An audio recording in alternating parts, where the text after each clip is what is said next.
یہودی جو مذہب ہے، نام جو ہے آپ یہودی سنتے ہیں، یہ دراصل حضرت یعقوب علیہ السلام کے 12 بیٹے تھے، ان میں سے بڑے بیٹے کا نام یہودا تھا۔ یعقوب علیہ السلام نبی ہیں اللہ کے، جن کا نام عبرانی زبان میں اسرائیل ہے، اسرائیل۔ ان کے بیٹوں کو بنی اسرائیل کہتے ہیں۔ وہ 12 بیٹے تھے یعقوب علیہ السلام کے، انہی میں سے ایک بڑے بیٹے یہودا تھے، یا بیچ میں کوئی ایک بیٹے کا نام یہودا تھا۔ اسی نام سے جو بھی بنی اسرائیل ہوتا اسے یہودی کہا جانے لگا۔ یہودی ایک قوم کا نام ہو گیا، وہ اب اس کو انگلش میں جیوز کہتے ہیں آج۔ جیوز یہ دنیا کی شریر قوم ہے، بڑی شریر قوم ہے۔ پہلے یہ لوگوں نے نبیوں کا قتل کیا ہے۔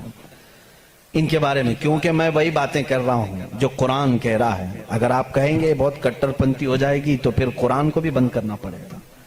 قرآن کہتا ہے یقتلون النبیین بغیر حق، یہ ناحق نبیوں کا قتل کرتے تھے۔ جب قرآن ان کی باتیں بیان کر رہا ہے تو میں کیوں نہ بیان کروں؟ یہ شریر قوم تھے، حق بات کو کبھی تسلیم نہیں کرتے تھے۔ بہرحال زکریا علیہ السلام کے قاتل یہ ہیں، یحییٰ علیہ السلام کے قاتل یہ ہیں، اور عیسیٰ علیہ السلام کو سولی پر چڑھانے کے سارے بندوبست انہی نے کیا۔ یہ بات مجھ سے نہیں، عیسائیوں سے جا کے پوچھ لو، ان سے پوچھنا جیزس کو کون سولی پر چڑھایا تھا، جبکہ ہمارا عقیدہ ہے کہ عیسیٰ علیہ السلام کو سولی نہیں دی گئی۔ ہمارا عقیدہ ہے، قرآن سے ثابت ہے، اس پر میں بعد میں گفتگو کرتا ہوں۔ لیکن یہ یہودی قوم بڑی پرانی ہے، یعقوب علیہ السلام سے چل رہی ہے، ٹھیک ہے، کافی پرانی۔ یہ مانتے کس کتاب کو؟ کسی بھی دین کو، کسی بھی مذہب سے ہم کو اگر بات کرنا ہے تو اس کی جو مقدس کتاب ہے اسی سے بات کرنا۔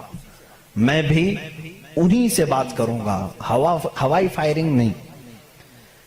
جو مقدس کتاب تمہارے نزدیک ہے اسی کی باتیں اگر میں رکھتا ہوں۔ یہاں محفل میں اتنا وقت نہیں ہوتا، تھوڑی تھوڑی جھلکیاں میں دے کر کے جاؤں گا تاکہ جو ریسرچ اسکالر ہیں وہ اس کو آگے بڑھائیں اور پھر اپنی تحقیق سے لوگوں کے سامنے یہ باتوں کو لائیں۔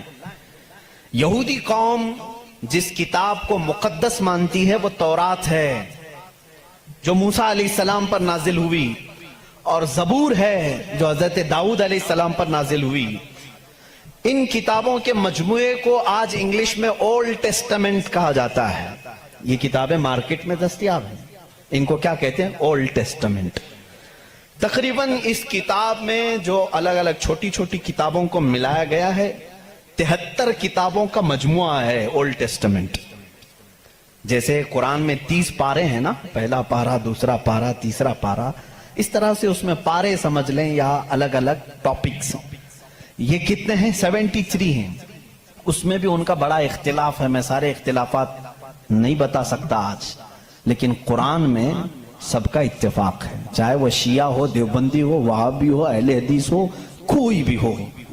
جو عقیدہ ہم رکھتے ہیں اہل سنت و جماعت کہ قرآن کے 30 پارے ہیں، سب کا اس بات پر اتفاق ہے۔ لیکن اولڈ ٹیسٹمنٹ پر سب کا اتفاق نہیں، ان میں سے کچھ مذہب 73 مانتے ہیں، کچھ 66 مانتے ہیں، 66 مانتے ہیں، کچھ لوگ 27 مانتے ہیں۔ بہرحال اولڈ ٹیسٹمنٹ میں ایک باب ہے جس کو استثناء کہتے ہیں، ایک پارے کا نام ہے، ایک کتاب کا، ایک جز کا، جس کو ڈیوٹرونومی انگلش میں کہتے ہیں۔ اس میں ایک آیت آئی ہے۔ آیت ظاہر سی بات ہے اللہ کی ہے، آیت اللہ کی ہے اور موسیٰ علیہ السلام پر نازل ہو رہی ہے۔ اللہ تعالیٰ فرما رہا ہے، اے موسیٰ، میں تمہارے بعد تمہارے بھائیوں میں، بھائیوں سے مراد نبیوں میں، ایک ایسا نبی بھیجوں گا جو تمہاری ہی طرح سے ہوگا، تمہاری طرح سے ہوگا، لیکن میں اس کے منہ میں اپنی زبان رکھ دوں گا۔ اور دوسری آیت آتی ہے کہ وہ فاران کی چوٹیوں سے چمکے گا۔ یہ فاران کیا ہے؟ یہ فاران کی چوٹیاں کہتے ہیں مکہ مکرمہ میں جو اب پہاڑ ہے، جبل کعبہ، جو خانہ کعبہ کے قریب، انہوں نے اس کو سب ختم کر دیا، آج وہاں پر بادشاہوں کے محلات بنے ہوئے ہیں۔ وہاں فاران کی چوٹیاں کہا جاتا تھا کہ وہ مکہ کا ایک پہاڑ ہے، اور मुकद्दस किताब ओल्ड टेस्टामेंट में कहा जा रहा है कि वो चमकेगा कहां से? फारान की चोटियों से। अब मैं उसकी तरफ आता हूं। बेचारे ईसाई कहने लगे कि ये जो बशारत आई है मूसा अलैहिस्सलाम को, उससे मुराद हमारे नबी ईसा अलैहिस्सलाम हैं। ये मुंह मियां मिट्ठू बनते हैं। इस तौर पर अल्लाह ने क्या फरमाया? ऐ मूसा, मैं तुम्हारी ही तरह एक रसूल भेजूंगा। तुम्हारी ही तरह से मुराद क्या है? ईसा अलैहिस्सलाम मूसा अलैहिस्सलाम की तरह बिल्कुल नहीं थे, क्योंकि मूसा अलैहिस्सलाम की माँ भी थे, बाप भी थे। ईसा अलैहिस्सलाम की सिर्फ माँ है और बाप नहीं है। अगर माँ और बाप वाला कोई रसूल है तो वो मोहम्मद अरबी सल्लल्लाहु अलैहि वसल्लम, मेरे आका की माँ भी हैं, बाप भी हैं। मूसा अलैहिस्सलाम की तरह ईसा अलैहिस्सलाम नहीं हो सकते। ये मैं क्रिश्चियन से कह रहा हूँ, ईसाइयों से कह रहा हूँ, जो ये कहते हैं कि मूसा की बशारत में हमारे नबी का जिक्र आया है। मैं कह रहा हूँ नहीं, इसलिए कि मूसा अलैहिस्सलाम की शादी भी हुई थी, बच्चे भी हुए थे। ईसा अलैहिस्सलाम की शादी भी नहीं हुई, बच्चे भी नहीं हुए। वो 33 साल की उम्र में आसमानों पर उठा लिए गए। लेकिन अगर मूसा अलैहिस्सलाम की तरह शादी और बच्चे वाला कोई रसूल है, वो मोहम्मद अरबी सल्लल्लाहु अलैहि वसल्लम। शादी भी किया है आपने, बच्चे भी फरमाए। और दूसरी आयत जो मूसा अलैहिस्सलाम से ये कही गई कि वो फारान की चोटियों से चमकेगा, मेरे अजीजों, इसका मिस्दाक कोई दूसरा नबी हो ही नहीं सकता। मैं आपको तारीख बताऊं, फारान कहां है? मक्का में है। आदम अलैहिस्सलाम से लेकर हुजूर अकरम सल्लल्लाहु ताला अलैहि वसल्लम तक 1,24,000 कमोबेश नबी आए, लेकिन उनमें से एक भी नबी मक्का में नहीं पैदा हुए सिवाय मोहम्मद रसूलुल्लाह। कोई नबी मक्का में नहीं पैदा हुए, सिर्फ मोहम्मद अरबी सल्लल्लाहु अलैहि वसल्लम। मेरे आका सल्लल्लाहु अलैहि वसल्लम 40 साल तक मक्का मुकर्रमा में खामोश रहे, अपने अखलाक व किरदार को इजहार करते हुए। लेकिन 40 साल की उम्र के बाद जब अल्लाह की वही आई, कुरान की आयतें आई, तो सबसे पहले मेरे आका सल्लल्लाहु अलैहि वसल्लम ने पूरे मक्का वालों को एक दावत देकर जमा किया था। कहां जमा किया? यही फारान की चोटियों में। यह पहला मजमा है, पहला जलसा है मेरे आका का। उसी जलसे में मेरे आका ने सबसे पहली मर्तबा ये ऐलान किया, ऐ मक्का वालों, मैं मोहम्मद अल्लाह का आखिरी रसूल हूँ। हुजूर अकरम सल्लल्लाहु ताला अलैहि वसल्लम का ये फरमान आलीशान ही, जिसको मूसा अलैहिस्सलाम की तौरात में कहा गया कि वो फारान की चोटियों से चमकेगा, अल्हम्दुलिल्लाह वो रसूल फारान की चोटियों से जो चमका वो आज तक चमक रहा है। चमक तुझसे पाते हैं सब पाने वाले, मेरा दिल भी चमका दे चमकाने वाले। बरसता नहीं देख कर अब्र रहमत, बदों पर भी बरसा दे बरसाने वाले। या रसूल अल्लाह, मैं मुजरिम हूँ आका, मुझे साथ ले लो कि रस्ते में हैं जा बजा थाने वाले। हमारे तो रोड पर ही हैं। बहरहाल या रसूल अल्लाह, हमको अपने साथ ले लें, जा बजा हैं थाने वाले तो समझते होंगे। आला हज़रत ने शेर में जिक्र फरमाया। बहरहाल एक ओल्ड टेस्टामेंट की एक ही बात मैंने कही, ज्यूज से ये पूछें जा करके कि ये जिक्र आया है मूसा के बाद एक नबी आने वाले, वो कौन से नबी हैं? उनकी ये सिफत बयान की गई है ड्यूट्रोनॉमी इस्तिस्ना में। ओल्ड टेस्टामेंट में ये जिक्र आया है, वो कौन है? वो कौन सा रसूल है? आखिर तुम ही बता दो। वो आज तक नहीं बताएंगे। वो कहते हैं कि शायद आने वाला है, इस रसूल के बाद अब कौन और आने वाला है? अब कौन आने वाला है? चलो इसको नहीं मानते। दूसरी बात मैं कहता हूं, सुलेमान अलैहिस्सलाम को भी ये बहुत मानते हैं। कौन? ज्यूज, यहूदी, जिनको इंग्लिश में सोलोमन कहा जाता है। सोलोमन, हजरत सुलेमान अलैहिस्सलाम को ये सोलोमन कहते हैं। एक किताब यहूदियों के पास और मुकद्दस है, songs of Solomon. Songs of Solomon का मतलब हजरत सुलेमान अलैहिस्सलाम जो मुनाजात करते थे अल्लाह की बारगाह में, वो अशार होते थे इब्रानी जुबान के। जैसे हम कहते हैं या इलाही रहम फरमा मुस्तफा के वास्ते, ये दुआ है ना। सुलेमान अलैहिस्सलाम इस तरह दुआएं जो करते थे, वो सारे इन्होंने उसको सॉन्ग्स कहा है और उसको जमा किया गया है सॉन्ग्स ऑफ सोलोमन नाम से। इसमें तो शक की गुंजाइश ही नहीं, क्योंकि हैरत इस बात की होगी, वो इब्रानी जुबान जिसको आज हेब्रू कहते हैं, इजराइल में आज भी बोली जाती है। ये इजराइल जो देख रहे हैं ना आप, जो नासूर है, कैंसर का फोड़ा है पूरे दुनिया के बीच में, यही इजराइल की बात मैं कर रहा हूं। ये आज भी जो बोली बोलते हैं वो हेब्रू है, हेब्रू उसको इब्रानी कहते हैं। इस जुबान में आज भी सॉन्ग्स ऑफ सोलोमन हजरत सुलेमान अलैहिस्सलाम के मुनाजात में ये लिखा गया है, सबसे प्यारा, सबसे मुबारक, सबसे शान वाला, जिसकी अल्लाह के यहाँ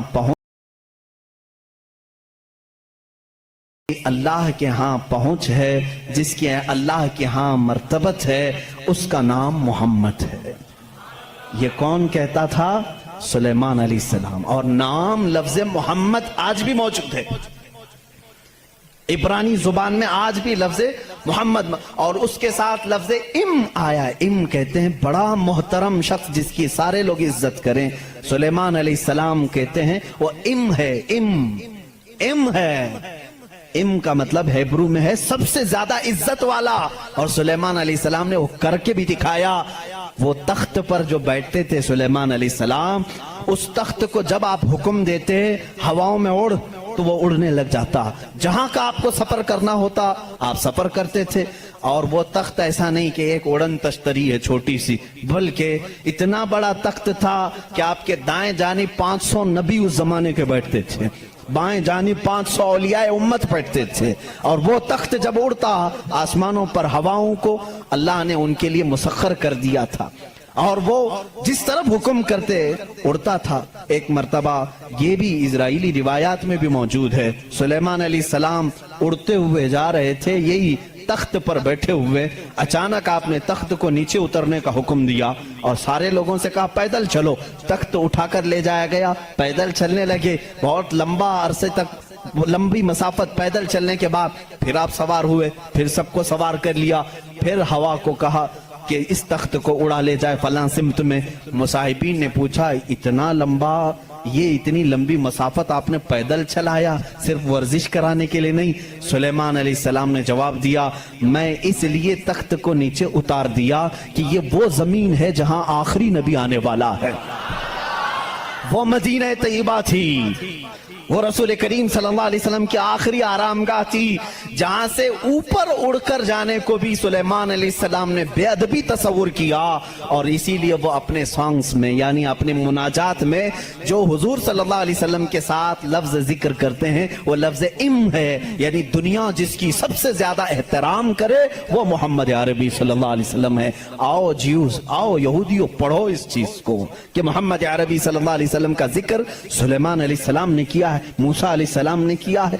अब आते हैं, ये थोड़ी सी झलक है ईसाइयों के इस दीन में, जिसको आप क्रिश्चियनिटी कहते हैं, क्रिश्चियन हैं। इन लोगों का क्या दीन है, क्या मजहब है, इंट्रोडक्शन के लिए बड़ा वक्त लग जाएगा। ईसा अलैहिस्सलाम के ये पैरोकार हैं।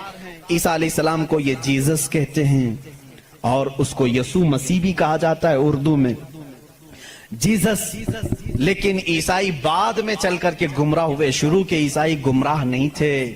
ईसा अलैहिस्सलाम आए दुनिया में अल्लाह के रसूल बनकर, और जिन लोगों को भी ईसा अलैहिस्सलाम ने तबलीग की वो हक की तबलीग थी, अल्लाह एक है, मैं उसका नबी हूं।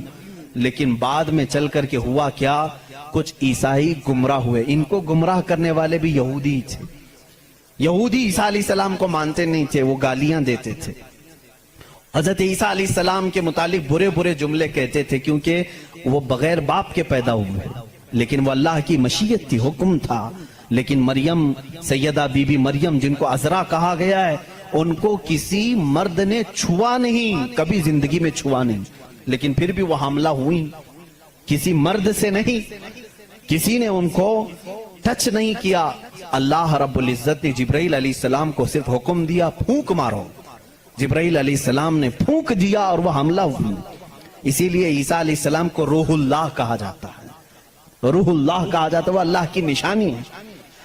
लेकिन बाद के ईसाई गुमराह हुए, ये क्या कहने लगे, नहीं, इनमें आकर के भी इन्होंने ही शरपसंदी फैलाई है यहूदियों ने, कि नहीं, ईसा जो है वो दर हकीकत खुदा का बेटा है, मरियम खुदा की बीवी है और ईसा बेटे हैं। इसलिए कुछ लोग ट्राइनिटी के कायल हो गए, तसलीस जिसको कहते हैं, तीन खुदाओं को मानना, ये ईसाइयों के दीन में आ गया। ये तीन तीन खुदा मानने लग गए। एक अल्लाह को भी मानते हैं, दूसरे रूह मुकद्दस को बाज लोग, और बाज लोग बीबी मरियम को खुदा कहते हैं, तीसरे حضرت عیسیٰ علیہ السلام جیزس گاڈ کہتے ہیں، مریم کو میری کہتے ہیں، میری بھی گاڈ ہے، اور اللہ رب العزت کو یہ فادر کہتے ہیں، گاڈ فادر کہتے ہیں۔ بہت سارے مسلمان یہ جملہ یوز کرتے ہیں، وہ ہمارے گاڈ فادر ہیں، فلاں گاڈ فادر ہے، ہرگز نہ استعمال کریں۔ اللہ کو باپ کہنا اسلام میں جائز ہی نہیں۔ لم یلد ولم یولد، نہ اس سے کوئی پیدا ہوا نہ وہ کسی سے پیدا ہوا، ہمارا عقیدہ یہ۔ لیکن عیسائی بعد میں گمراہ ہوئے اور وہ 3 خداؤں کا عقیدہ رکھنے لگ گئے۔